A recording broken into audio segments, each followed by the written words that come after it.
నమస్తే, welcome to స్వతంత్ర. నేను మీ రాజమౌళి. గుజరాత్ విమాన ఘటన మాత్రం పెను విషాదాన్ని మిగిలిచింది. అహ్మదాబాద్ నుంచి లండన్ బయలుదేరిన AI-171 ఎయిర్ ఇండియా విమానం రన్వే నుంచి గాల్లోకి లేచిన కొద్దిసేపటికే కుప్పకూలింది. ఈ ప్రమాదానికి కారణం సాంకేతిక లోపమా లేక మానవ తప్పిదమా అనే యాంగిల్లో మాత్రం దర్యాప్తు ముమ్మరమైంది. ఇంకో విషయం ఏంటంటే, బోయింగ్ విమానాలను మెయింటైన్ చేసే సంస్థ టర్కీ దేశానికి చెందిందిగా చెబుతున్నారు. టాటాల కంట్రోల్లో ఉన్నటువంటి ఎయిర్ ఇండియా విమానాలు ఆ దేశం చెందిన సంస్థే తీసుకుంటుంది. ఆపరేషన్ సింధూర్ పాకిస్తాన్ యాంగిల్లో చూసినప్పుడు మాత్రం టర్కీ మనకు శత్రు దేశంగానే ఇక్కడేమైనా కుట్రలు జరిగాయా అన్న కోణంలో కూడా దర్యాప్తు మొదలైంది. ఎంక్వైరీ చేసే ఏ అధికారులు మాత్రం ఏ చిన్న విషయాన్ని కూడా వదిలిపెట్టలేరు. ఈ అంశంతో పాటు అసలు విమానం ఎందుకు కూలింది, ఎవరి హస్తమైనా ఉందా, ఇదే ఇవాటి మిడ్ డిబేట్లో మనతో పాల్గొనడానికి మన్యం కోటేశ్వరరావు గారు విశ్లేషకున్నారు. అలాగే ప్రొఫెసర్ మురళీ మనోహర్ గారు. నమస్తే అండి. నమస్తే అండి. సతీష్ గారు Surya technology expert and additional safety వారు కూడా జాయిన్ అయ్యారు. నమస్తే అండి. నమస్తే అండి. ఏదైతే ముందుగా సతీష్ సూర్య గారు, ఏదైతే ఇప్పుడు విమాన ప్రమాదాలు అనేది గాల్లోకి లేచిన తర్వాత ఎవరి ప్రాణాలు పిట్టల్లో రాలిపోతాయి అనేది మాత్రం చెప్పలేదు. కానీ విమానం అంటేనే ఒక నమ్మకంతో కూడుకున్నది. అంటే ముందుగా మనం చూస్తాము, ఏదో గాల్లో పక్షి ఎలా ఉంటుందో అలాగే విమానాలు కూడా వెళుతూ ఉంటాయి. ఇదే నేపథ్యంలో నిన్న చూసాం ఒక్కసారిగా, అంటే 300 మందికి పైగా కుప్పకూలిపోయారు, అంటే జీవోత్సవాల్లో పడి ఉన్నారు. ఈ నేపథ్యంలోనే ఏదైతే టేకప్ అయిన కొద్ది క్షణాల్లోనే 5 నిమిషాల లోపలనే ఒక్కసారిగా కుప్పకూలింది. అంటే ఈ సాంకేతిక లోపం అంటారా, లేకుంటే ఇంకేదైనా చూడొచ్చండి? నమస్తే అండి. సో నిన్న మనం దీని గురించి ప్రిలిమినరీగా డిస్కస్ చేసాము కొంత సబ్జెక్ట్ వరకు. ఎందుకంటే నిన్నటికి ఇంకా మనకి పూర్తి విషయాలు ఇంకా బయటకు రాలేదు. ఇప్పుడు కొన్ని విషయాలు బయటకు వస్తున్నాయి. నిన్న మనం కొన్ని పాయింట్స్ అనుకున్నది ఏంటంటే, టెక్నికల్ ఫెయిల్యూర్ అయ్యి ఉండొచ్చు, హ్యూమన్ ఎర్రర్ అయ్యి ఉండొచ్చు. ఈ రెండు ప్రధానంగా జరిగాయి. ఇంకా నెక్స్ట్ కుట్రకోణంలో కూడా కొంతమంది భావాలను ఎక్స్ప్రెస్ చేయడం జరిగింది. బట్ కుట్రకోణం ఉంటుందని చెప్పి నేనైతే అనుకోవట్లేదు. టెక్నికల్ సాంకేతిక లోపం అనే విషయాన్ని ఈరోజు మార్నింగ్ కూడా కొంతమంది ఎనలిస్టులు, ఎస్పెషల్లీ ఏవియేషన్ సెక్టర్లో ఉన్న ఎనలిస్టులు ధృవీకరించారు. టెక్నికల్ ఎర్రర్ అయ్యి ఉంటుంది. ఎందుకంటే 2 ఇంజిన్స్ ఫెయిల్ అయ్యి ఉంటాయి. ఎందుకంటే నిన్న మనం అనుకున్నట్టుగా ఈ ఎయిర్పోర్ట్, అహ్మదాబాద్ ఎయిర్పోర్ట్ బౌండరీ నుంచి బీజే హాస్పిటల్ తీసుకుంటే ఏరియల్ డిస్టెన్స్ వచ్చి 2 కిలోమీటర్లే ఉందండి. 2.5 కిలోమీటర్స్. అంటే దగ్గర 15 to 20 to 25 సెకండ్స్, 30 సెకండ్స్ లో రీచ్ అయ్యే డెస్టినేషన్ యాక్చువల్గా. అంటే నిన్న కూడా మనం అనుకున్న పాయింట్ 30 సెకండ్స్ లోనే ఫెయిల్ అయింది. అంటే జస్ట్ ట్రస్ట్ నుంచి ఒకసారి టేకాఫ్ తీసుకున్న వెంటనే ప్రాబ్లం వచ్చింది. ఎందుకంటే 600 మీటర్ల హైట్ లోనే ప్రాబ్లం ఐడెంటిఫై చేయడం జరిగింది. తర్వాత నెమ్మదిగా దిగిపోవడం జరిగింది. సో అంటే దాని అర్థం ఏంటంటే, ట్రస్ట్ కంటే డ్రాగ్ ఎక్కువ పనిచేసింది అనేది ఒక నమ్మకం, ఒక ఎనాలిసిస్ అనమాట. అంటే ట్రస్ట్ ఆపోజిట్ గా పనిచేస్తుంది drag. So there are 4 components. ఇందులో 4 ఇంపార్టెంట్ పారామీటర్స్ ఏంటంటే, ఒకటి లిఫ్ట్ అంటే పైకి విమానాన్ని మొత్తం ఎంటైర్ బాడీని ఎగనెస్ట్ ది గ్రావిటీ పైకి లేపేదాన్ని లిఫ్ట్ అంటాం. సో అలాగే వెయిట్ అని ఒకటి ఉంటుంది. వెయిట్ అంటే ఏంటంటే కౌంటర్ వెయిట్. సో ఇట్లకి టువర్డ్స్ గ్రావిటేషనల్ ఫోర్స్ కిందకి లాగేదాన్ని జీ అంటాం. సో ఈ ఆపోజిట్ లిఫ్ట్ ఎప్పుడు కూడా లిఫ్ట్ వాల్యూ ఎక్కువ ఉండాలి, వెయిట్ వాల్యూ తక్కువ ఉండాలి. సో అది ప్రపోర్షనల్ గా టెక్నికల్ గా జరుగుతున్నాడు. అంటే engine will take care of all these technical parameters. అలాగే థ్రస్ట్ అంటే బాడీని, అంటే ఎయిర్ క్రాఫ్ట్ ని ముందుకు నడిపించే ఎనర్జీని పుల్ చేసేది అనమాట. సో ఈ థ్రస్ట్ వాల్యూ ఎప్పుడు ఎక్కువ ఉండాలి డ్రాగ్ కంటే. అంటే టెక్నికల్ రీజన్ లో ఈ 4 ప్రధాన కారణాలు. ఈ పారామీటర్ చాలా ఇంపార్టెంట్. వీటిలోనే ఎక్కడో సాంకేతిక లోపం జరిగి ఉండొచ్చు. సో రూట్ కాజ్ అనాలిసిస్, ఎందుకు జరిగింది, ఎలా జరిగింది, 2 ఇంజిన్లు ఒకేసారి ఫెయిల్ అయ్యాయా, ఎందుకు ఫెయిల్ అయ్యాయి అనేది మాత్రం ఇంకా అనాలిసిస్ చేయాల్సిన విషయం ఒకటి. నెక్స్ట్ ఇంకొకటి ఏంటంటే, ఇంకొక అనాలిసిస్ ఏమంటారంటే కొంతమంది విశ్లేషకులు కూడా, బర్డ్ హిట్ అయ్యి ఉండొచ్చు.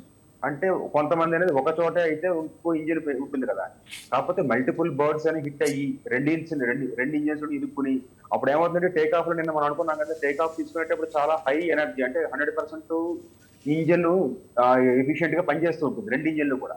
ఆ టైంలో అయితే గనక it will immediately pull down the complete aircraft. So ఈ కారణాలు జరిగి ఉండొచ్చు అనేది ఒక విశ్లేషణ.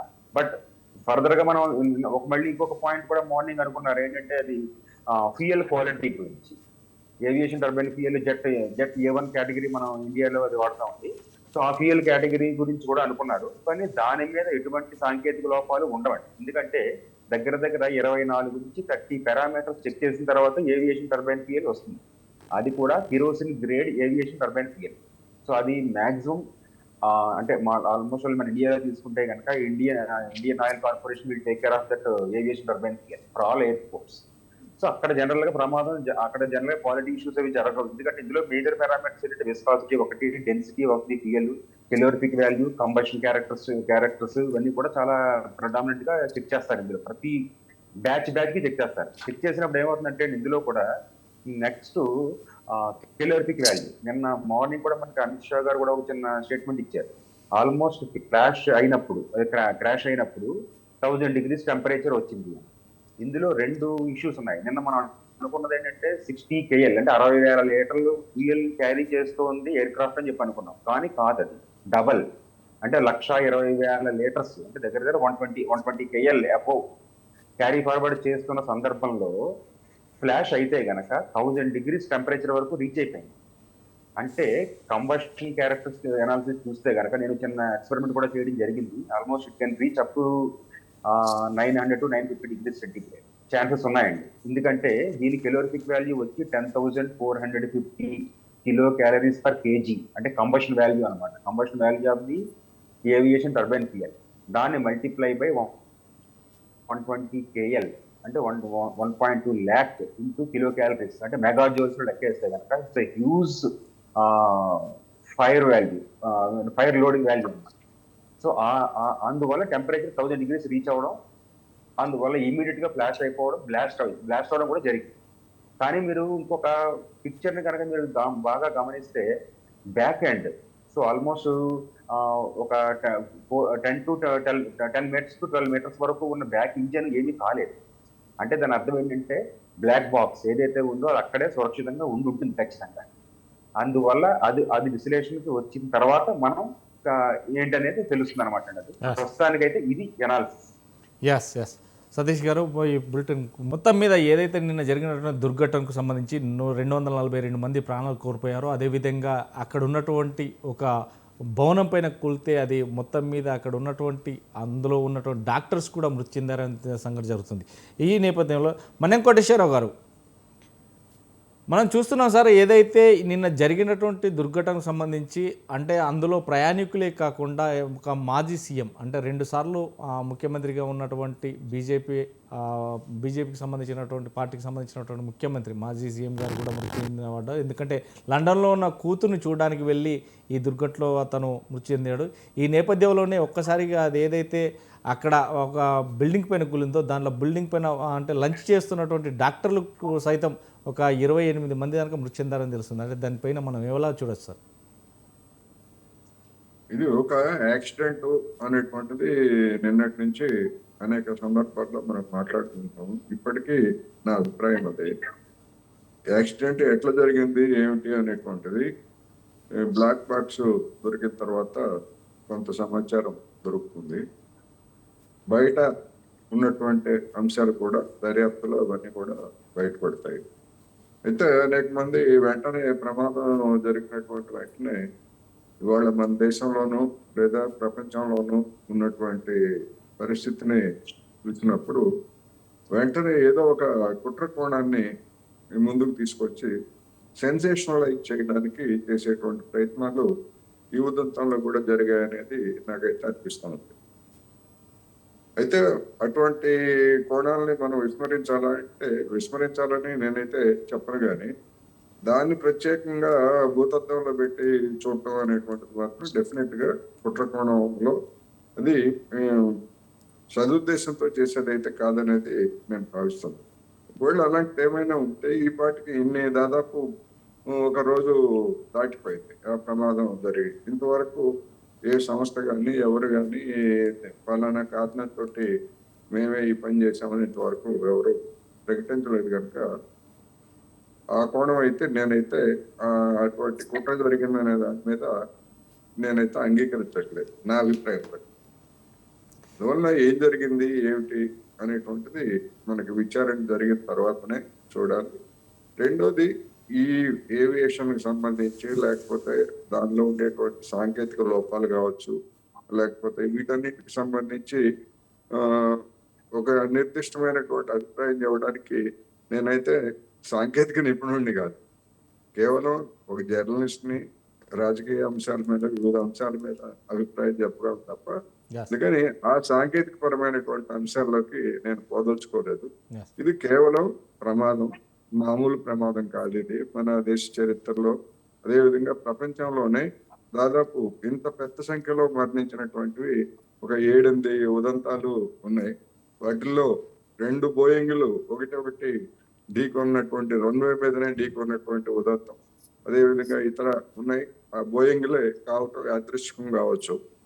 ఏమైనప్పటికీ విచారణ నివేదిక వెలువడేంత వరకు దీని గురించి చిలవలు పలవలుగా మనం ఒక అభిప్రాయాన్ని వ్యాపింప చేయడానికి కానీ మరొకటి కానీ చేయడం సరైనటువంటి కాదు అనేది మాత్రం నేను చెప్తాను. ఎస్. మురళీ మనోహర్ గారు, మనం చూసాం ఏదైతే నిన్న జరిగిన దుర్ఘటనలో చాలామంది కూడా ప్రాణాలు కోల్పోయారు. అదేవిధంగా మాజీ సీఎంతో పాటు చాలా వరకు ఒకే కుటుంబానికి చెందిన 3 పిల్లలతో పాటు భార్యాభర్తలు కూడా చనిపోవడం జరిగింది. అందులో సజీవంగా ఒక్క వ్యక్తి మాత్రమే బతికాడు. అతనే ఇప్పుడు మనం చూస్తే అతను దేవుని ప్రసాదించిన వరంగా కూడా భావిస్తున్నాం. ఈ నేపథ్యంలోనే ఎవరు కూడా బతకలేదు. కానీ ఈ నేపథ్యంలోనే తన బతికాడంటే ఆ అపర భగీరథుడు లాంటి వ్యక్తులు, ఒక మేధావిశక్తంగా ఉన్న వ్యక్తులే చాలామందికి కూడా అలాంటి మృత్యువాత పడ్డారు. కానీ అతను మాత్రం బతికాడు. కానీ విమానంలో చనిపోయాననుకున్నాను, కానీ కళ్ళు తెరిచి చూసేసరికి నేను ఒక బిల్డింగ్లో పడి ఉన్నాను అంటాడు. అంటే ఇది ఎలా సాధ్యమైందో కానీ ఆ భగవంతుడికి తెలియాలి.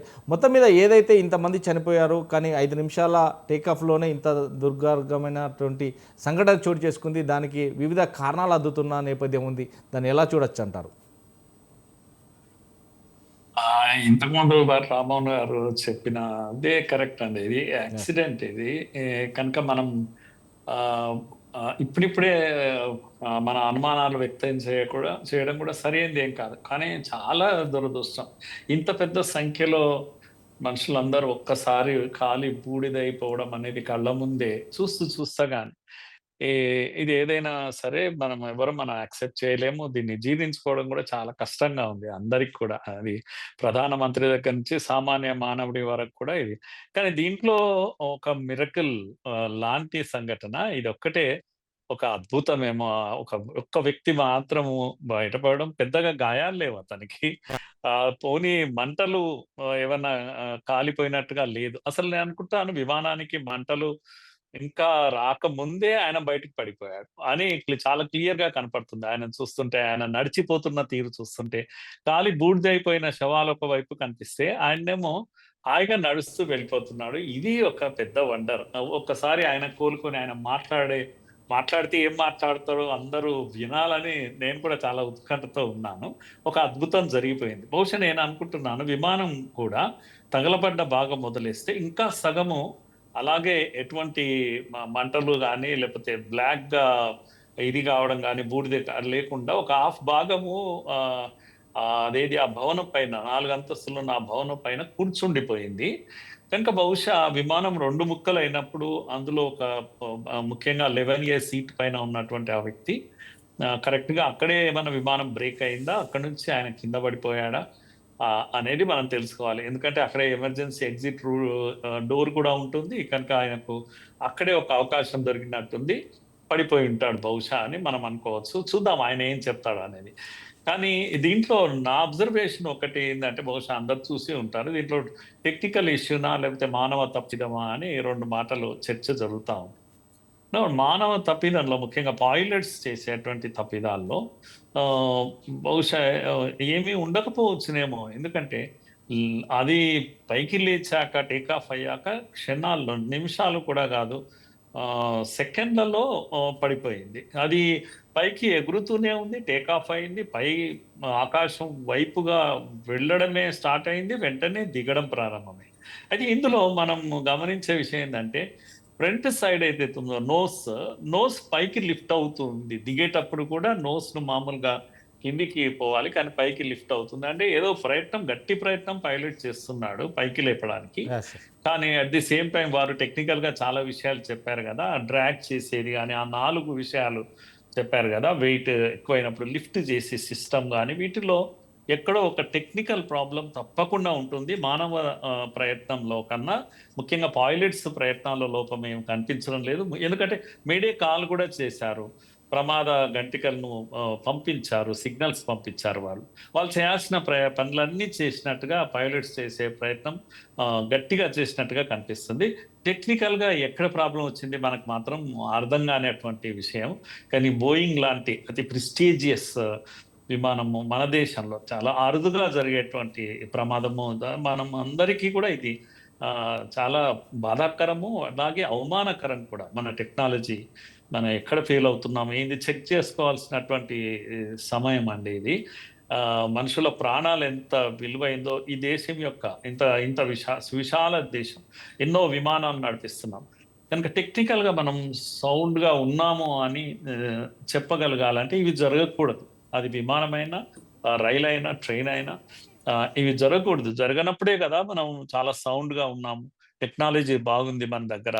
ఇవన్నీ ఎందుకంటే మనము ఇస్రో లాంటి సంస్థ కలిగి ఉండి ఎన్నో శాటిలైట్స్ను ఆకాశంలో వదులుతుంది, ఎంతో టెక్నాలజీని డెవలప్ చేస్తున్నామని గర్వంగా ఒకవైపు మనం గర్వపడుతున్న సమయంలో ఇది జరగడం మాత్రం ఇది మనందరికీ ఇది చాలా బాధాకరం, అవమానకరం. ఇదే అహ్మదాబాద్లో 1988లో కూడా ఒక సంఘటన ఇలాంటిదే జరిగింది. అది ఎయిర్ ఇండియా విమానమే కావడము, అప్పుడు కూడా 130 మంది సుమారుగా ప్రాణాలు కోవడం ఇది జరిగింది. కనుక ఏది ఉన్నప్పటికీ కూడా నాకు అనిపిస్తున్నది టెక్నికల్ సైడ్ ముందు జాగ్రత్తలో ఎక్కడో కొన్ని ప్రాబ్లమ్స్ ఉన్నాయని మాత్రం వారు ఎక్స్పర్ట్స్ వారు చెప్పారు కనుక దాన్ని బట్టి ఇంకా కొద్దిగా అసర్టైన్ చేస్తున్నట్టుగా అనిపించింది నాకు. యా సతీష్ గారు మనం ఒకటి చూడవచ్చు, ఎందుకంటే ఇప్పటికి చాలా వరకు ఉన్నాయి. ఇప్పుడు ఏదైతే ఢిల్లీలో కూడా దగ్గర 700 కేసులు నమోదయ్యాయి. ఏదైతే రన్వే పైన పక్షులు గద్దెలు లాంటివి కూడా ఉంటాయి. అవి ఒకవేళ గద్దెలకు లాంటి పక్షులు లాంటివి ఒకసారి వస్తే ఎంత పెద్ద విమానాలు అయినా కానీ కుప్పకూలడం సహజం. ఎందుకంటే అవి రన్వే పై నుంచి ఒకసారి టేకప్ కాగానే గత 5 నిమిషాల లోపలనే ఒకవేళ పెద్ద గద్దె లాంటిది వస్తే కనుక హై స్పీడ్లో తిరుగుతున్నటువంటి ఫ్యాన్కు తిరిగితే అవి రెక్కలు స్మూత్గా ఉంటాయి, అవి తొందరగా పాడవుతాయి, అంటే స్లో అయిపోతాయి. అంత ఫాస్ట్ తిరిగేస్తే స్లో అయిపోతాయి. ఆ నేపథ్యంలోనే కొద్దిగా దుర్ఘటనలు జరుగుతాయి. ఇప్పటికే రన్వే పైన ఏదైతే ఇందిరాగాంధీ స్టేడియంకి సంబంధించి దాంట్లో సంబంధించినటువంటి నేపథ్యంలో 700 కేసులు కూడా నమోదనేది ఆల్రెడీ చెప్తున్నారు. కానీ దీన్ని ఎలా చూడొచ్చు అంటారు? అంటే ఒక్కసారిగా, ఎందుకంటే డబుల్ ఇంజన్స్ ఉంటాయి, అవి 2 ఇంజన్లు కూడా స్టార్టింగ్లో ఉంటాయి. ఈ నేపథ్యంలోనే ఒక్కసారిగా టేకప్ అయిన తర్వాత ఈ కుప్పకూలడం అనేది సర్వసామాన్యం. అంటే అక్కడ రన్వేకి దగ్గరలో ఉన్నటువంటి ఏమైనా ఇలా పక్షుల బెడద ఏమన్నా ఉందంటారా? అంటే ఇప్పుడు టెక్నికల్ గా ఫెయిల్ అయింది అని ఒక చిన్న కన్క్లూజన్ వస్తున్నారు కాబట్టి, వస్తున్న సందర్భంలో ఎందుకు ఫెయిల్ అయింది అనేది మనం రూట్ కాజ్ అనాలిసిస్ అంటాం కదా, అది చేసుకుంటే కనుక ఇందులో అదే ఆ ఫ్లైట్ ఢిల్లీ నుంచి అహ్మదాబాద్ వచ్చింది. ఆ వచ్చినప్పుడు ప్రాబ్లం ఏమీ లేదు. సో ఇక్కడ చెక్స్ అన్ని ఇక్కడ దగ్గర 40 నుంచి 50 చెక్స్ ఉంటాయి. మళ్ళీ అగైన్ టేక్ ఆఫ్ అయ్యేది ఆ చెక్స్ అన్ని చేసుకుంటారు. That international flight. So international protocol ప్రకారం కూడా చేయాల్సిన పరిస్థితులు ఉంటాయి ఇక్కడ. అన్నప్పుడు ఇంజన్ లో జనరల్ గా ఎలాంటి ప్రాబ్లమ్స్ ఉండవు. ఎందుకంటే అది ఇమీడియట్ గా కొన్ని వేల కిలోమీటర్లు ప్రయాణం చేసి రాలేదు, ఢిల్లీ నుంచే వచ్చింది. Immediately 2 hours 3 hours landing checks అయిన తర్వాత మళ్ళీ స్టార్ట్ అయింది. సో అయినప్పుడు అసలు బర్డ్స్ అనేది జనరల్ గా కూడా వచ్చే అవకాశాలు తక్కువ. ఎందుకంటే అక్కడ మీరు ఇంజిన్ నాయిస్ మీరు తీసుకుంటే 400 to 450 డెసిబుల్స్ సౌండ్ ఉంటుందండి. జనరల్ గా పక్షులన్నీ కూడా ఆ సౌండ్ కి భరించలేరు. సో అది ఒక ఎనాలిసిస్ అయితే కనుక అసలు బర్డ్స్ అన్ని కూడా రాకుండా కూడా కొంత ప్రివెన్షన్ చేస్తూ ఉంటారు. అలాంటి అంటే చెట్లు కానీ అలాంటివి కానీ ఏమి ఉంచరు, వాటికి ఆవాసం ఉండేదానికి అలాంటివి ఉండదు అక్కడ. సో అది ఒకటి. నెక్స్ట్ ఏంటంటే టెక్నికల్ గా కూడా there are some devices they will insert in the airport. అంటే పక్షులకి అవి కొంచెం ఆడ్ సౌండ్ జనరేట్ చేసేలాంటి మనం. సో ఇలాంటి డివైస్ కూడా ఉంటాయి. అది కూడా జనరల్ గా ఉంటుందని అనుకోవట్లేదు. బట్ ఏంటి అనేది అంటే పక్షులు గుంపు లాంటిది వచ్చి జరిగితే జరగచ్చు, అంతకంటే గుంపు లాంటిది వచ్చి ఉండాలేమో అని ఒకటి. ఎందుకంటే 2 ఇంజిన్లు ఫెయిల్ అయ్యాయి కాబట్టి. సో ఒక ఇంజిన్ ఫెయిల్ అయితే ప్రాబ్లం ఉండేది కాదు, 2 ఇంజిన్లు ఫెయిల్ అయ్యాయి కాబట్టి. అది కూడా విత్ ఇన్ 30 seconds. పెద్ద హైట్ కూడా ఆల్టిట్యూడ్ కూడా లేదండి. ఆల్టిట్యూడ్ ఎంత మహా అయితే 300 to 400 feet, అంటే దగ్గర 150 to 200 meters హైట్ లోనే ఉంది ఎయిర్ క్రాఫ్ట్. సో ఆ టైంలో వెలాసిటీ కూడా ఎంత ఉంటుంది అంటే దగ్గర 120, 130 నుంచి ఉండదు, 150 మాక్సిమం. సో అందువల్ల అది జరిగింది అనేది ఒక అనాలిసిస్. అదేంటంటే కాక్పిట్. మనకి ఎగైన్ మనకి భగవద్గీత ఏంటంటే కాక్పిట్. ఈ కాక్పిట్ మీదే డిపెండ్ అయ్యి అనాలిసిస్ చేసుకోవాలి. చేసుకునే ముందు, చేసుకున్న తర్వాత కూడా అంటే ఇలాంటివి జరగకుండా కొంత రీసెర్చ్ ఎలాంటి వాటి మీద చేయాలనేది నా ఒపీనియన్. ఏంటంటే అంటే ఎక్స్పర్ట్స్ కూడా దాని మీద వర్క్ చేస్తున్నారు అనుకోండి ఏవియేషన్ సెక్టర్ లోను. ఇప్పుడు ఫ్యూయల్ ఉంది కదా, సో 120 KL అంటే 1,20,000 లీటర్లు క్యారీ ఫార్వర్డ్ చేస్తాం. అంత ఒకేసారి క్యారీ ఫార్వర్డ్ చేయాల్సిన అవసరం ఏంటి? Suppose if it is 60 KL, the adversity will be maybe 60 to 70% ఉంది. అంటే కనీసం కొంతమంది బతికి బయటపడే అవకాశాలు అయితే ఎక్కువ ఉంటాయి. ఎందుకంటే కంబషన్ వాల్యూ, నేను మాట్లాడితే combustion value. So international flights ఇలాంటివి ఎంత దగ్గర 12,000, 10,000 కిలోమీటర్లు, 9,000 కిలోమీటర్స్ ట్రావెల్ చేసే ఫ్లైట్స్ కి మధ్యలో ఒక స్టాప్ ఇచ్చి రీఫీలింగ్ చేసుకుంటే వచ్చే ఛాలెంజెస్ ఏంటి అనేది కూడా మనం ఒక ఎనాలిసిస్, అది ఒక ఆప్షన్ కింద పెట్టుకుంటే. నెక్స్ట్ నా ఇంకొక ఒపీనియన్ ఏంటంటే టెక్నికల్ గా ఇలాంటి సందర్భాలు జరిగినప్పుడు పైలట్, కో పైలట్ హెల్ప్లెస్ అయిపోయినప్పుడు, మేడే కమ్యూనికేషన్ పాస్ చేసినప్పుడు, ఫ్యూయల్ అంటే క్రాష్ అయిపోతుంది అనుకున్నప్పుడు ఫ్యూయల్ ట్యాంక్ ని డిటాచ్ చేసింది అయింది అనుకోండి. అంటే ఫ్యూయల్ ట్యాంక్ డిటాచ్ అయిపోయి కింద పడిపోయింది అనుకోండి, అది వేరే ఐసోలేట్ అయిపోయింది అనుకోండి మొత్తం ఎంటైర్. అంటే టెక్నికల్ గా ఛాలెంజెస్ ఉంటాయి, ఇందులో డౌట్ ఏం లేదు. అది ఆ ఫ్యూయల్ ట్యాంక్ డిటాచ్ అయిపోయి ఎక్కడ పడుతుంది? జనాభా సంబంధించి వాళ్ళకి ఇబ్బందే కదా. అది కాదు నేను అనేది. అంటే entire fuel separation system లాగంటిది.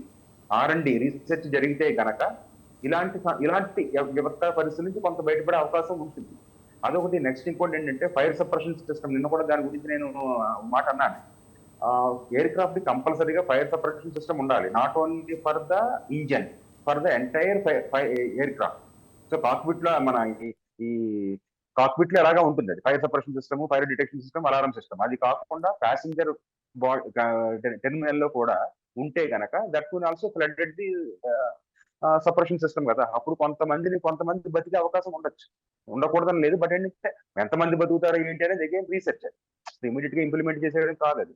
So again cost effectiveness, అదే క్వాలిటీ పారామీటర్స్ చెక్ చేసుకోవడం, సైంటిఫికల్లీ అప్రూవ్డ్ ప్రొడక్ట్ ని ఇన్స్టాల్ చేయడం, ఇలాంటివన్నీ కూడా ఉంటాయి. అంటే రీసెర్చ్ మీద కూడా ఏవియేషన్ సెక్టర్ ఫోకస్ చేయాల్సిన సందర్భం అయితే వచ్చింది అని చెప్పగలుగుతాం.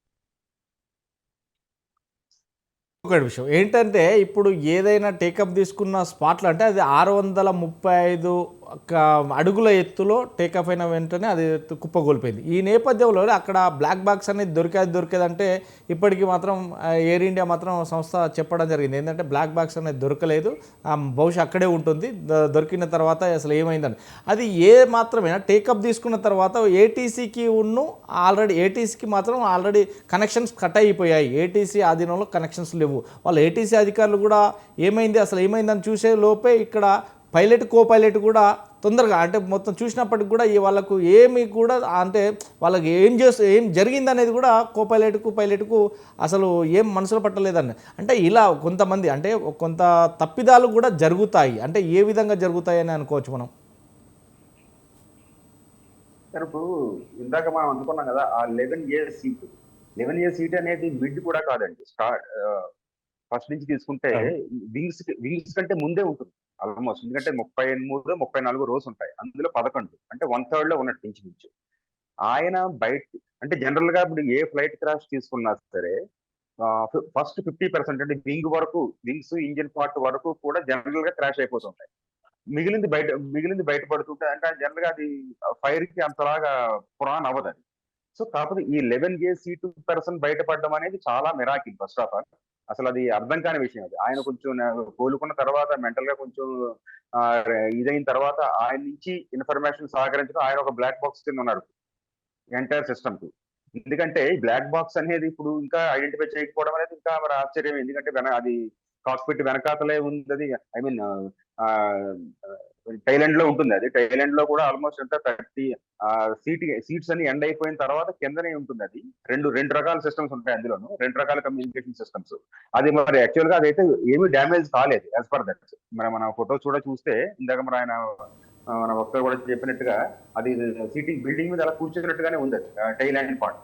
సో దాన్ని అది తీసి డీకోడింగ్ చేస్తేనే నెక్స్ట్ కాక్పిట్ లో ఉన్న ఒక అడ్వాంటేజ్ ఏంటంటే అది అది 1200 డిగ్రీలు 1300 డిగ్రీల టెంపరేచర్ వచ్చినా సరే ఏమీ కాదు. ఎందుకంటే that is covered with complete titanium shield తో కవర్ అయిపోయి ఉంటుంది. నెక్స్ట్ అందులో కూడా ఆ డివిఆర్స్ సిడిఆర్ సిస్టమ్స్ అన్ని కూడా కాన్ఫిగర్డ్ విత్ ఏటీసీస్ ఆల్రెడీ. సో అందువల్ల అది ఎటువంటి ప్రమాదం జరగదు, దానికి ఎటువంటి ప్రాబ్లం లేదు. అది నెక్స్ట్ ఈవెన్ నీటిలో పడిపోయినా సరే 600 మీటర్ల నీటిలో పడినా సరే 30 days వరకు ఇట్ కెన్ సర్వైవ్. Yes. అలాంటి సిస్టమ్ అది. Yes. అందువల్ల ఎటువంటి దానికి మనకి అది ఒక్కటే ఆధారం. ఎందుకంటే రేపు పొద్దున్న రీసెర్చ్ కూడా ఇదే ఆధారం. ఎందుకంటే దీని ప్రకారం ఏం జరిగింది అనేది తెలుస్తుంది. ఈవెన్ ఫ్రాక్షన్ ఆఫ్ సెకండ్స్ లో కమ్యూనికేషన్స్ ఎలా వెళ్ళాయి అనేది తెలుస్తుంది. సో ఇది వన్ ఆఫ్ ద ఎలిమెంట్ మనకి. ఇలాంటి ఐ మీన్ ఈ టెక్నాలజీ ఇలాంటి మన ఏవియేషన్ లో కూడా చాలా డిఫెన్స్ సిస్టమ్ లో కానీ ఏవియేషన్ లో కానీ we are number 1 position or number 2 position. ఇలాంటి సందర్భంలో ఇది ఒక లెసన్ మనకి. Definitely R&D research and development మీద ఫోకస్ చేసి we need to work with international agencies and companies చేస్తేనే, ఇన్స్టిట్యూషన్స్ ఎస్పెషల్లీ ఇన్స్టిట్యూషన్స్ ఎంగేజ్ చేస్తేనే దీనికి సొల్యూషన్ అనేది దొరుకుతుందండి ఖచ్చితంగా. ఎస్. కోటేశ్వరరావు గారు మనం చూస్తున్నాం ఏదైతే మొత్తం మీద ఇదంతా సంఘటన జరగడానికి కారణాలు ఏమై ఉన్నాయి, కానీ మనం ఎవరిని కూడా ఇందులో ఏ దేశాన్ని కావచ్చు ఏ ఉగ్రశక్తులు కావచ్చు ఇవన్నీ మనకు తెలియనప్పుడు మనం మాట్లాడకూడదు. కానీ టాటా సంస్థలో ఉన్నటువంటి ఎయిర్ ఇండియా విమానాలకు సంబంధించి ఏదైనా మొత్తం మీద అంటే రిపేర్లు కావచ్చు, ఏదైనా దానికి సంబంధించినటువంటి సర్వీసింగ్ కావచ్చు, ఇవన్నీ కూడా ఒక్కసారిగా టర్కీ దేశానికి అప్పచెప్పితే ఇలాంటి సంఘటనలు జరుగుతున్నాయి. అంటే మనం అనుకున్న టెక్నికల్గా కావచ్చు, లేదంటే పాత విమానాలు కానీ కావచ్చు, ఎందుకంటే అది 11 సంవత్సరాలుగా కూడా ఈ సర్వీస్ అందిస్తున్నట్టు. అంటే దీన్ని ఎలా చూడొచ్చు అంటారు? టర్కీ సంస్థకు అప్పగించినంత మాత్రాన ఇప్పుడు అవుట్ సోర్సింగ్ అంటే మరి మన దేశంలో మనం ఇంత ఇన్ఫ్రాస్ట్రక్చర్ కలిగి ఉండి విమానాలని మనం నిర్వహణ మెయింటెనెన్స్ సర్వీస్ ఎందుకు మనం చేయలేకపోతున్నాము? లేదా ప్రభుత్వ రంగ సంస్థలు విశ్వసనీయమైనటువంటి సేవ అందిస్తాయి, మరి ఎందుకని ఆ విధంగా ప్రైవేట్ సంస్థలకి ఇవ్వడానికి కేంద్ర ప్రభుత్వం కానీ లేదా విధాన నిర్ణయం కానీ ఎందుకు అనుమతిస్తుంది అనేటువంటిది ఇక్కడ ప్రశ్న. టర్కీ కావచ్చు లేకపోతే ఇంకో కావచ్చు, టర్కీ దేశం మనకేమి శత్రు దేశం కాదు. మొన్న జరిగినటువంటి పరిణామాల్లో పాకిస్తాన్కి డ్రోన్లు లేకపోతే ఇతరతర ఆయుధాలు ఇవ్వనంత మాత్రాన టర్కీ మనకి శత్రు దేశంగా మనం భావించేట్లయితే, అలా అనుకున్నట్లయితే మరి అంతకుముందు F-16 ఇట్లా విమానాలని లేదా ఇతరత్ర ఆయుధాలని అమెరికా అందించింది కదా పాకిస్తాన్కి. అయినంత మాత్రాన మనం అమెరికాని శత్రు దేశంగా మనం చూడలేదు కదా. అందుకని ఆయుధాలు అమ్మటం వేరు, లేదా దౌత్యపరమైనటువంటి సంబంధాలు వేరు. దానికి ఇప్పుడు జరిగినటువంటి దానికి ముడిపెట్టడం అనేటువంటిది, అందుకనే కుట్రకోణం వెంటనే కొంతమంది ఏంటంటే సెన్సేషనల్ కావచ్చు లేకపోతే ఇతర పర్పస్ కోసం కావచ్చు ఇవన్నీ కూడా ముందుకు తీసుకొస్తారు. ఒకటి. రెండోది, కొంతమంది మాట్లాడినప్పుడు నిన్నటి నుంచి ఎవరైతే ఈ రమేష్ అనే అతను సర్వైవ్ అయ్యాడు అనేటువంటి వార్తలు వచ్చిన తర్వాత కొంతమంది అసలు నిజంగా విమానం ఎక్కితే అది సాధ్యమేనా అనే పద్ధతిలో మాట్లాడుతున్నారు. అది మాట్లాడేటప్పుడు ఎవరైనా సరే, నేనైనా ఇంకెవరైనా, ఆ రమేష్ అనే అతను ఎక్కాడా లేదా అనేటువంటిది, అతను ఢిల్లీలో ఎక్కాడా లేకపోతే అహ్మదాబాద్ లో ఎక్కాడా అనేటువంటిది CCTV ఫుటేజ్లు ఉంటాయి కదండి. టెర్మినల్లోకి వెళ్ళిపోయే ముందు అతని టికెట్ కూడా ఇచ్చారండి. అతని టికెట్ రమేష్ గారితో పాటు, రమేష్ గారి ఫోటోతో పాటు అతని టికెట్ కూడా ఇచ్చారు. టికెట్ ఇవ్వడం వేరు, టికెట్ ఉంటది, టికెట్ అతని పేరుతో ఉంటది. అతను ఫిజికల్ గా గేట్స్ నుంచి విమానం ఎక్కిపోయే ముందు విమానాశ్రయాల్లో చెకింగ్, CCTV ఫుటేజ్ ఇవన్నీ ఉంటాయి కదా. 100%. మరి అవన్నీ వెరిఫై చేసుకున్నప్పుడు అతను ఎక్కాడా లేదా అని కొంతమంది అనుమానించడం అనేది ఫూలిష్నెస్. నేను చెప్పేది ప్రతిదాన్ని ఆ విధంగా అది ఒక మిరాకిల్. నిజంగానే ఎట్లా జరిగింది ఏమిటి అనేటువంటిది అది ఒక మిరాకిల్. అది దానికోసం అతను ఏం చెప్తాడు అనేది కూడా ఆగకుండా అసలు నిజంగా ఎక్కాడా, ఎక్కితే ఎట్లా నడుచుకుంటూ వెళ్ళిపోతాడు అని చెప్పేసి అతని మీద కూడా కుట్రకోణ సిద్ధాంతం లేకపోతే ఇంకోటి చెప్పేటువంటి వాళ్ళు తయారయ్యారు.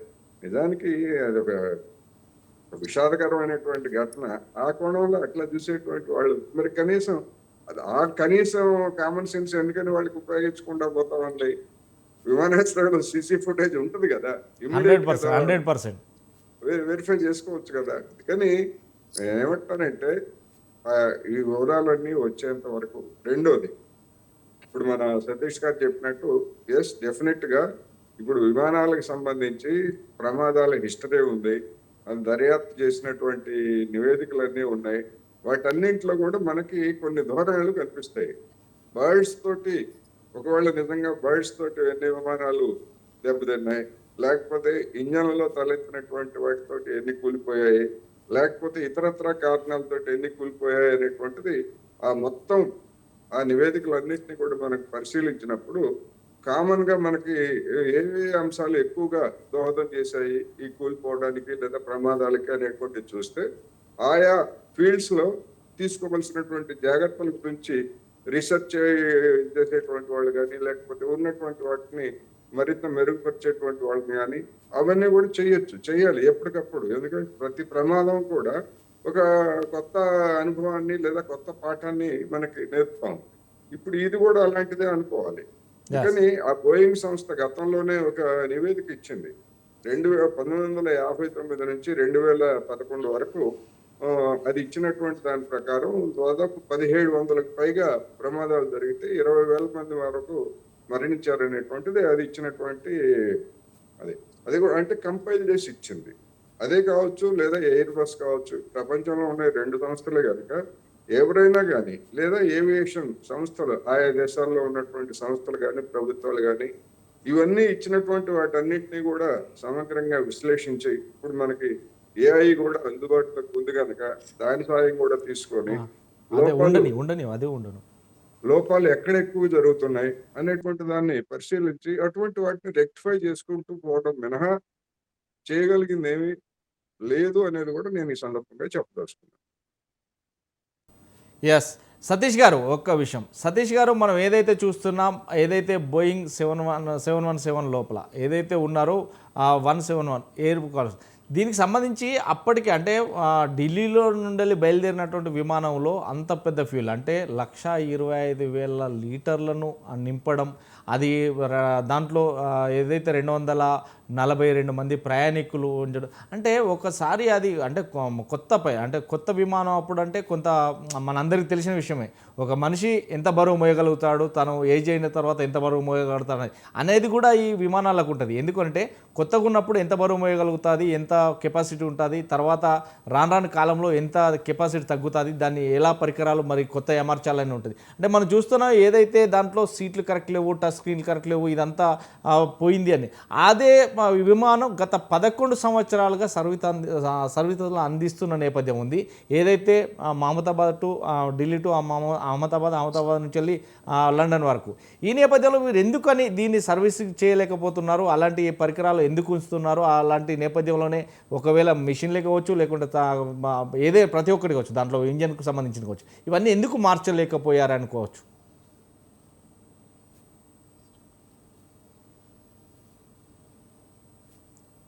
సతీష్ గారు, హలో సార్, వినబడ్డదా? వినబడుతుంది. ఎస్, ఏదైతే ఎయిర్ క్రాఫ్ట్ కి ముందు ల్యాండింగ్ అయిన తర్వాత కూడా చెక్స్ ఉంటాయి. సో టేక్ ఆఫ్ అయినప్పుడు చెక్స్ ఉంటాయి. ఈ చెక్స్ అనేది దగ్గర నుంచి రకాల పారామీటర్ చెక్ చేస్తారు.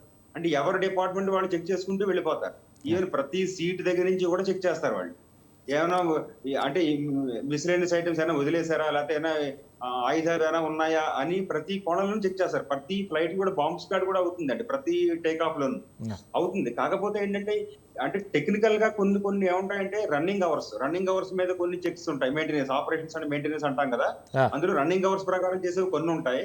కొన్ని ఏమో రన్నింగ్ అవర్స్ కాకుండా ఇంజిన్ కాంపోనెంట్ అది వేర్ అండ్ టేర్ బట్టి చేసేది, అంటే టిపిఎం అంటాం, total productivity maintenance, total quality management.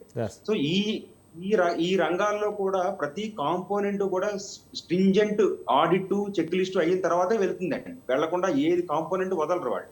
అంటే each and every element is very very precision material and metals. అందువల్ల వాటి యొక్క ఫంక్షనాలిటీ మీద మనం డౌట్ పడాల్సిన పరిస్థితి అయితే కాదు ప్రస్తుతానికి ఈ కండిషన్ లో, ఈ జరిగిన ఇన్సిడెంట్ లో. బట్ ఏంటంటే కొంత అంబిగ్యూటీ ఏంటంటే కొన్ని రకాల చెక్స్ చేశారా లేదా, లేకపోతే ఎలాంటి పారామీటర్స్ ఫాలో అవ్వలేదు, లేకపోతే ఇంజన్ లో సడన్ గా సాంకేతిక లోపం, టెక్నికల్ ప్రాబ్లమ్స్ ఏమొచ్చాయి అనేది మాత్రం ఇప్పుడు మాట్లాడడం అనేది అంత కరెక్ట్ అయితే కాదండి. ఎందుకంటే ఒక ఒక డేటా లేకుండా కానీ, ఒక ఇన్ఫర్మేషన్, ఆథెంటిక్ ఇన్ఫర్మేషన్ లేకుండా మనం మాట్లాడకూడదు. కాకపోతే ఏంటంటే ఇలాంటి జరగకుండా ఏం చేయాలనేది మాత్రం ఫర్దర్ గా ఇంకా స్ట్రింజెంట్ ప్రాసెస్ అయితే చేయాల్సిన పరిస్థితి వస్తుంది. ఫర్ ఎగ్జాంపుల్ మీరు ఒక ఢిల్లీ ఎయిర్పోర్ట్ కానీ, మన ఈవెన్ హైదరాబాద్ ఎయిర్పోర్ట్ కానీ తీసుకోండి. మార్నింగ్ 5:30 to 6 మధ్యన దగ్గర దగ్గర అరగంటలో 18 నుంచి 20-25 ఫ్లైట్స్ అండి. నేను మొన్న క్లియర్ గా అబ్జర్వ్ కూడా చేశాను. నేను ఒక హాఫ్ అన్ అవర్ లో 5:30 to 6 మీరు చూడండి 20 to 25 ఫ్లైట్స్ టేక్ ఆఫ్ అవుతాయి.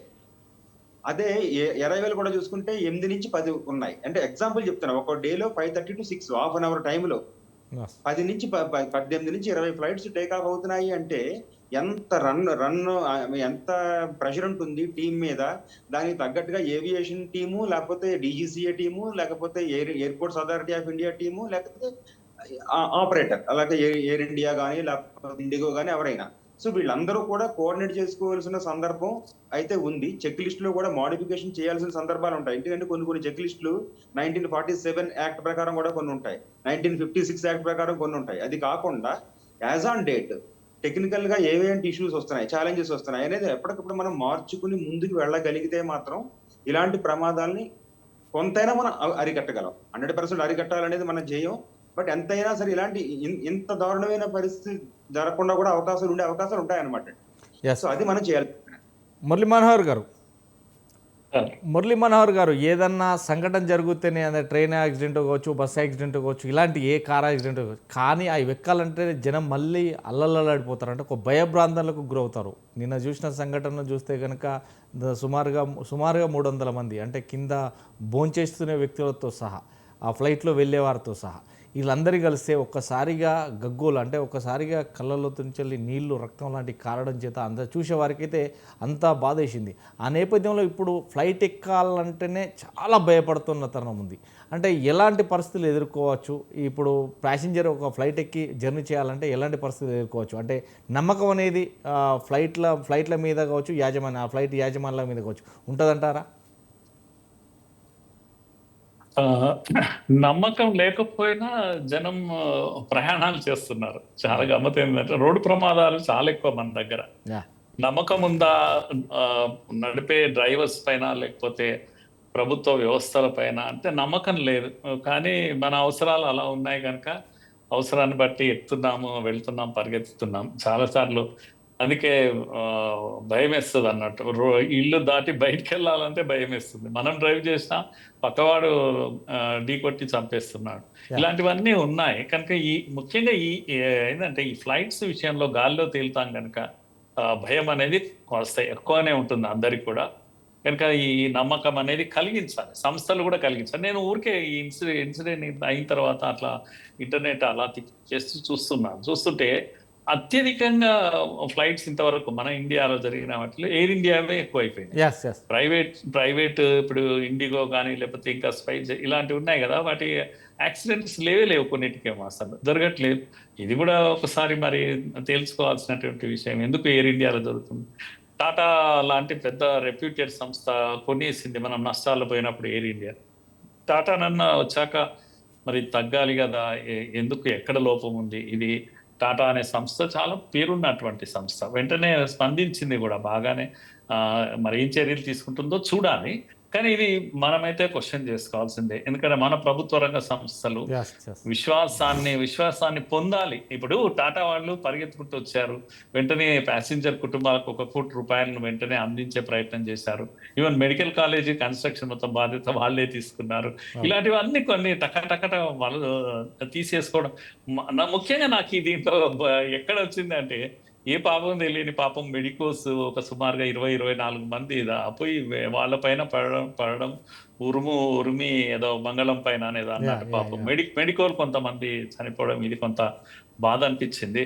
కానీ ఏదేమైనా మీరు అన్నట్టు విశ్వాసం అయితే చూరగొనాలి. అది రైల్వేస్ అయినా, లేకపోతే ఇదైనా కూడా, విమానాలైనా, వివిధ సంస్థలు అన్నీ కూడా జీరో యాక్సిడెంట్స్ స్థితిని తెచ్చుకున్న రోజు ప్రయాణికుడికి ఒక భరోసా ఉంటుంది. కానీ ఎప్పటికైనా మనం గుర్తుపెట్టుకోవాలి, బాంబులు పెట్టి పేలుస్తుంటే బాంబేలో రైళ్లు 150, 160 మంది యాకూబ్ మెహమాన్ వాడేసినప్పుడు కూడా నేను చూశాను, ఆశ్చర్యపోయాను. వీడియో చూస్తూనే ఉన్నాను. ఆ శవాలన్నీ అక్కడ పడ్డాయి. మళ్ళా ట్రైన్లు పరిగెత్తుతూనే ఉన్నాయండి, ఎక్కేవాళ్ళు ఎక్కుతూనే ఉన్నారు. Yes. మన దగ్గర ఈ భయము, భక్తి ఇదంతా ఏం కాదు. వాడి అవసరం కొరకు వాడు పరిగెత్తుతూనే ఉంటారు. లండన్లో ఒక భూగృహంలో ఒక చిన్న బాంబు ఏదో పేలింది, ఎవరు చాలేదు.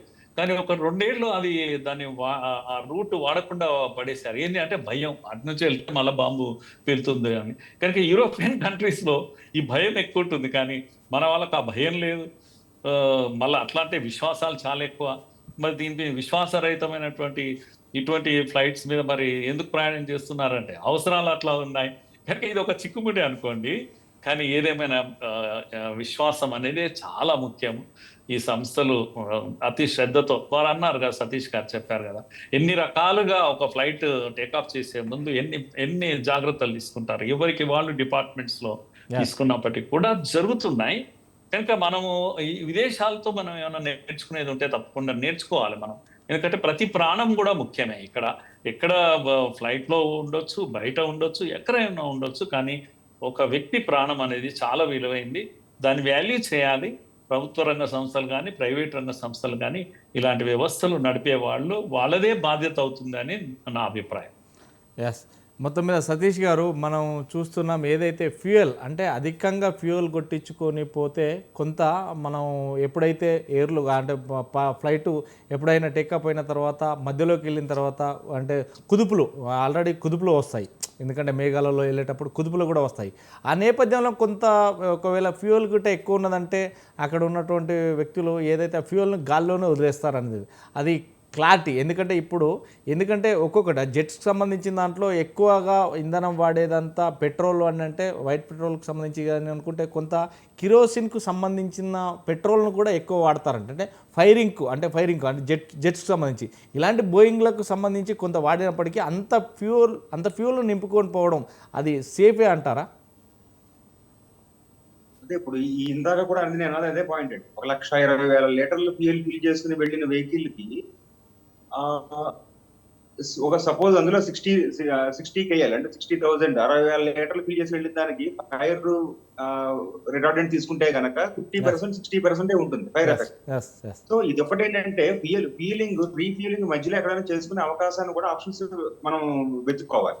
అందుకే కూడా మనం ఇప్పుడు మన ఈవెన్ 4-వీలర్ లో కూడా మనం చెప్పేది ఏంటి, ఫుల్ ట్యాంక్ జనరల్ గా చేయించకండి అని చెప్తుంటారు. Full tank neck to neck చేయించదని చెప్తారు. కొంత గ్యాప్ ఉండండి, నష్టం ఏముంది, ఇప్పుడు వేరే చోట ఫీలింగ్ చేసుకోవచ్చు కదా.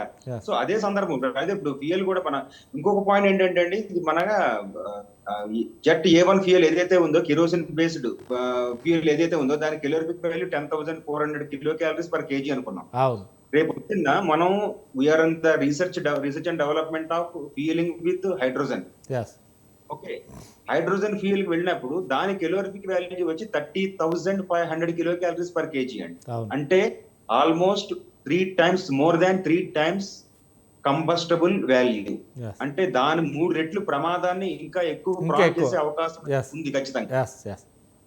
That hydrogen is not only combustible fuel, it's blast. అది బ్లాస్ట్ అయ్యే అవకాశం కూడా చాలా ఎక్కువ ఉంటుంది.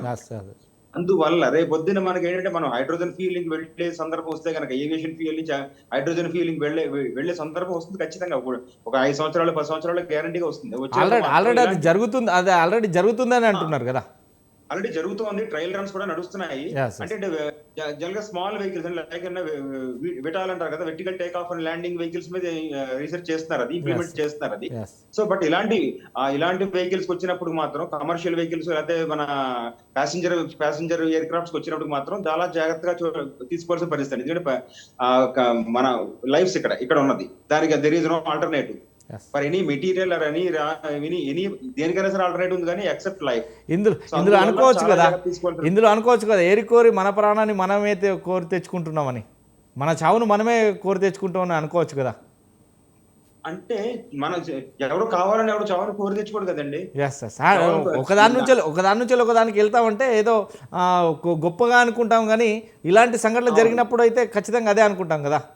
అదే కదా ఇప్పుడు మన ఇలాంటి సంఘటన నుంచి నేర్చుకోవాల్సింది అదే కదా. What is the learning? ఇక్కడ మనం నేర్చుకోవాల్సిన సందర్భం ఏంటి? ఇలాంటి సందర్భాలు రేపు పొద్దున 3 రెట్లు అధికంగా ఉంది అక్కడ ప్రమాదం. హైడ్రోజన్ సెల్ కి ఫ్యూయల్ పెట్టినప్పుడు. అందువల్ల దీన్ని మనం అవాయిడ్ చేయాలంటే ఏం చేయాలి? టెక్నాలజీ ఎలా అడాప్ట్ చేసుకోవాలి? లేకపోతే ఫైర్ సేఫ్టీ ఎలా చేసుకోవాలి? What are the operations and maintenance, లేకపోతే కాంపోనెంట్స్ ఏం మార్చాల్సిన పరిస్థితి ఉంటుంది. సో ఇవన్నీ కూడా ఇక్కడ మనకి టెంపరేచర్ ఎంత అండి, 1000 degrees రికార్డ్ అయ్యింది ఇక్కడ. రేపు పొద్దున హైడ్రోజన్ ఫ్యూయల్ లో ఇలాంటి ఇష్యూస్ జరిగితే కనుక it will go up to 1800 to 1900 degrees temperature. వెళ్ళినప్పుడు అసలు సర్వైవలెన్స్ జీరో, ఎవడు సర్వైవ్ అయ్యే పరిస్థితి ఉండదు ఇంకా.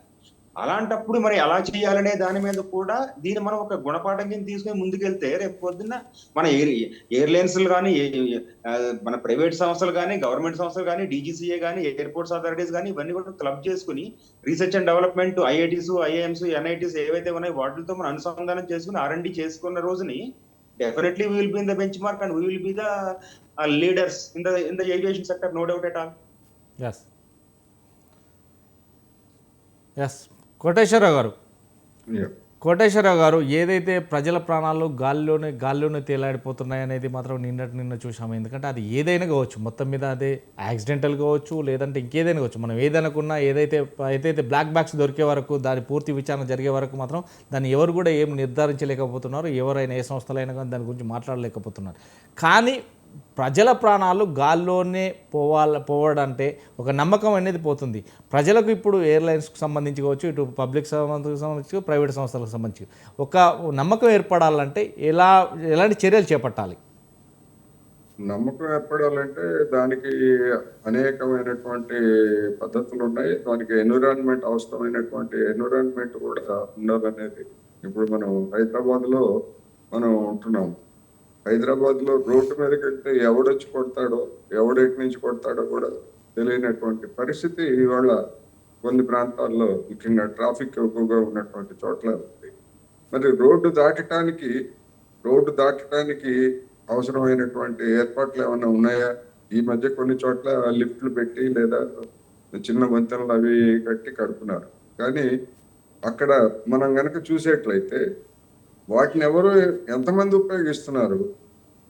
అక్కడే కింద నుంచి దాటిపోతారు తప్ప పైన వంతెన ఉంది, లిఫ్ట్ ఉంది, దాన్ని ఎక్కి అటు దాటుతాము అనేటువంటి, అంటే మన ఎడ్యుకేషన్ లెవెల్స్, మన సివిక్ సెన్స్, ఇట్లా అనేకమైనటువంటి అంశాలు కూడా దీనిలో మనకు ఉన్నాయి. అందుకని ఏ యాక్సిడెంట్ అయినా కానీ దాన్ని నివారించడానికి తగినటువంటి జాగ్రత్తలు తీసుకోవడం తప్ప ఇక విశ్వాసము లేకపోతే అట్లా అనుకున్నట్లయితే అది ఇప్పుడు నిన్న ఈ ప్రమాదం జరిగింది, మొత్తం జనానికి అందరికీ మీడియాలో అని చూసింది. ఇవాళ ఏమైనా భయపడి లేదా ఇంకో కారణంతో ఎవరైనా విమానాశ్రయం మానేశారా? ఆ తర్వాత మిగతా విమానాశ్రయాల్లో ఎక్కడ అటువంటి వార్తలు ఏమి లేవు కదా మనకి. విమానాలు టికెట్లు రద్దు ఇప్పుడు పహల్గామ్లో జరగగానే టికెట్ రద్దు చేసుకున్నారు అని చెప్పేసి వార్తలు వచ్చాయి మరి. కానీ మరి విమానాలు ఇటువంటి ప్రమాదం జరగగానే అనేక మంది జనం భయపడిపోయి విమానాల టికెట్లు రద్దు చేసుకునే వార్తలు మనకు రాలేదు. అదేవిధంగా రైలు ఏదైనా. అందుకని విశ్వాసం అనేటువంటిది ఇది ఒక సంఘటనగా చూస్తారు, తర్వాత దాన్ని జనం మర్చిపోతారు. ఇప్పుడు ఈవెన్ మన ఫ్యామిలీస్ లో క్లోజ్ రిలేటివ్స్ చనిపోయినా కానీ లేదా ఏదైనా ఘోర ప్రమాదానికి గురైనా కానీ ఎన్ని రోజులు మనం దాని మీద మన ఫ్యామిలీ మెంబర్స్ ఉంటారు, కొద్ది రోజులే, తర్వాత నార్మల్ అయిపోతుంది. అందువలన విశ్వాసం అనేటువంటిది కలిగించాల్సిందే, అందులో దాని మీద డిఫరెంట్ ఒపీనియన్ లేదు. కానీ అది ఒక్కటే పని చేయదు, డిఫరెంట్ సిచ్యువేషన్స్ కూడా ఉంటాయనేది మనం గమనించాలి. అందుకని ఏమి చర్యలు తీసుకోవాలి, నేను అందుకే చెప్పాను. మొత్తం ప్రమాదాల హిస్టరీని ఇవన్నీ కూడా చూసి దాని నుంచి గుణపాఠాలు తీసుకొని అవసరమైనటువంటి రీసెర్చ్ అండ్ డెవలప్మెంట్ చేయడం ద్వారా ప్రతి విమానం కావచ్చు, ప్రతి రైలు కావచ్చు, ప్రతి వాహనం కావచ్చు, వాటిలో అవసరమైనటువంటి జాగ్రత్తలు తీసుకోవాలి అనేది. ఈవెన్ రోడ్ల మీద కూడా ఈ మధ్య అంటే మన వాళ్ళు ఏ విధమైనటువంటి ప్లాన్లు చేస్తారో చూసాం. ఒక అంబర్పేట దగ్గర ఒక ఫ్లైఓవర్ కట్టారు. కట్టిన తర్వాత అక్కడ కొత్త ట్రాఫిక్ సమస్యలు వచ్చాయి. కాచిగూడ స్టేషన్కి వెళ్ళబోయే ముందు జాగ్రత్త, అంత ప్లాన్ కూడా లేకుండా కట్టారనేటువంటి మనకు చూసినప్పుడు నిజంగా కొన్ని సందర్భాల్లో మన మేధావులు ఈ విధంగా కూడా ఉంటారా, మన టెక్నీషియన్స్ ఈ కనీసాన్ని కూడా ఆలోచించడానికి అనిపిస్తుంది మనకు. అయినప్పటికీ ఏమైనా ఈ ఉదంతం నుంచి నేర్చుకోవాల్సింది తగినటువంటి భద్రతా చర్యలు మానవ తప్పిదం లేకుండా చూడాలి అనేది నేను ఈ సందర్భంగా మరోసారి చెప్పదలుచుకున్నాను. ఎస్ ప్రొఫెసర్ మురళీ మనోహర్ గారు, సార్ విమాన ప్రమాదాలు అంటే మనం చాలా చూస్తున్నాం. బస్సు ప్రమాదాలు కావచ్చు, విమాన ప్రమాదాలు కావచ్చు, లేదంటే రైలు ప్రమాదాలు కావచ్చు. ఇక సార్ అన్నట్టు ఏదైతే వెంకటేశ్వరరావు గారు అన్నట్టు ఒక బస్సు ప్రమాదం జరిగితే బస్సు లెక్క మానట్లేదు, విమానం ప్రమాదాలు జరిగితే విమానం లెక్క మానట్లేదు. అదే రైలు ప్రమాదాలు జరిగి 1000 మంది చనిపోయినా కానీ 100 మంది చనిపోయినా కానీ రైలు లెక్క మానట్లేదు. కానీ ఎంతో కొంత విశ్వాసం అయితే అవసరం. అంటే ఆ సంస్థలు ఎక్కడైతే మేము ఇలా తప్పు జరిగింది దానికి మేము బాధ్యత వహిస్తున్నాం, ఇక్కడ నుండి అలాంటి తప్పులు జరగవు, ఇక్కడ నుంచి అలా జరగవు అనడానికి ఇటు ప్రభుత్వ సంఘాలు కావచ్చు, అటు ప్రైవేట్ సంఘాలు కావచ్చు, ఎందుకని గొంతెచ్చి అర్చి వీళ్ళకి చెప్పలేకపోతున్నాయి? మన దగ్గర ఉన్న ప్రాబ్లమే అండి. బోయింగ్ విషయాల్లో కూడా ఇప్పుడు కాదు, ఒక 10 years నుంచి కూడా 7 రకాల అంశాలపైన, టెక్నికల్ ఇష్యూస్ పైన చర్చ జరుగుతుంది. ఇక్కడే కాదు, వరల్డ్ వైడ్గా కూడా ఈ చర్చ జరుగుతుంది. అయితే వాటిని ఎంతగా సరిదిద్దుకున్నారో ఎంత మనకు తెలియదు. కానీ టెక్నికల్గా సతీష్ గారు చెప్పినట్టు ఎన్ని జాగ్రత్తలు తీసుకుంటున్నాము అనేది వారు ఎంత బాగా చెప్పారు.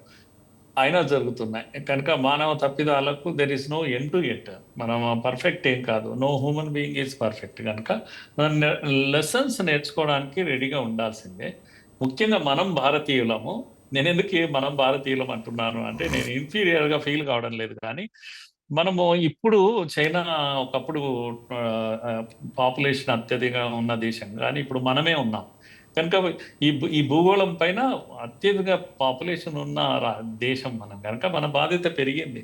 ఎందుకంటే మనకు ఒత్తిడి పెరుగుతుంది. కనుక మన ప్రయాణాలు, విమానాలు సరిపోవడం లేదు, రైళ్ళు ప్రయాణాలు, రోడ్లు సరిపోవడం లేదు. ఇవన్నీ సరిపోనప్పుడు మనం ఎలా ఉన్నాము అని మనం ఏమన్నా నేర్చుకుంటున్నామా? టెక్నికల్ సైడ్ ప్రభుత్వం కానీ ప్రైవేట్ సంస్థలు కానీ మంచి సర్వీస్ ఇచ్చే ప్రయత్నం చేస్తాయి. మంచి సర్వీస్ ఇస్తేనే ఎవరైనా ఎక్కుతారు. కనుక వాళ్ళు ఇచ్చే ప్రయత్నం చేస్తారు. కానీ మన వైపు నుంచి కూడా లెర్నింగ్ లేదు. పెద్ద పాపులేషన్ మనం ఇక్కడ ఇప్పుడు ఉదాహరణ ఒక సినిమా యాక్టర్ వస్తే ఒత్తిడితో ఒక మహిళ హెల్ప్లెస్గా ఎందుకు సరిపోతుంది అంటే, క్రౌడ్ మేనేజ్మెంట్ అనే సబ్జెక్టు ఎవరిదండి భూమి పైన? మనదే. మనం ఫస్ట్ నేర్చుకోవాల్సిన లెసన్ భారతీయులు. ఎందుకంటే క్రౌడ్ మన దగ్గరనే ఉంది, ప్రపంచంలో ఎక్కడా లేదు. క్రౌడ్ ఎక్కువైతే వస్తే ఉన్నాం. బెంగళూరులో ఎందుకు చచ్చాం? ఇవన్నీ లెసన్స్ ఉన్నాయి. కనుక ప్రభుత్వాల పైన నెట్టేయడము, ప్రైవేట్ సంస్థల పైన నెట్టేయడం కాదు. ప్రతి వాడు సివిలైజ్ మ్యాన్ అనేవాడు ప్రతి వాడు నేర్చుకోవాలి. లైన్లోనే ఉండడం నేర్చుకోవాలి. కనీసం ఆగి వాడు వెళ్ళాక నేను వెళ్ళాలి అని నేర్చుకునే రెడీగా లేదు. మనమే దాటిపోవాలి, మనమే ముందుకు వెళ్ళాలి. ఏమైతే ఏమైంది, మొత్తం ట్రాఫిక్ ఆగిపోతుంది. లెసన్స్ అందరము నేర్చుకోవాలి. మొత్తం మీద ఈరోజు మిడ్ డిబేట్లో పాల్గొన్నటువంటి రవి గారికి, అలాగే సతీష్ గారికి, కోటేశ్వరరావు గారికి, మురళీ మనోహర్ గారికి థ్యాంక్ యూ అండి. మొత్తం మీద ఏదైతే గుజరాత్ విమాన దుర్ఘటన పెను విషాదాన్ని మిగిలిచ్చిందని చెప్పవచ్చు. చనిపోయిన వారందరికీ కూడా నివాళులు స్వతంత్ర టీవీ నివాళులు అర్పిస్తుంది. ఇలాంటి దుర్ఘటన మరొకటి జరగకుండా తగు చర్యలు మాత్రం అటు సంస్థలు కావచ్చు, ఇటు ప్రభుత్వాలు కావచ్చు తీసుకోవాల్సిన ఆస్కారం ఎంతైనా ఉన్నట్టు కూడా చెప్తోంది. థ్యాంక్ యూ అండి. Thank you very much.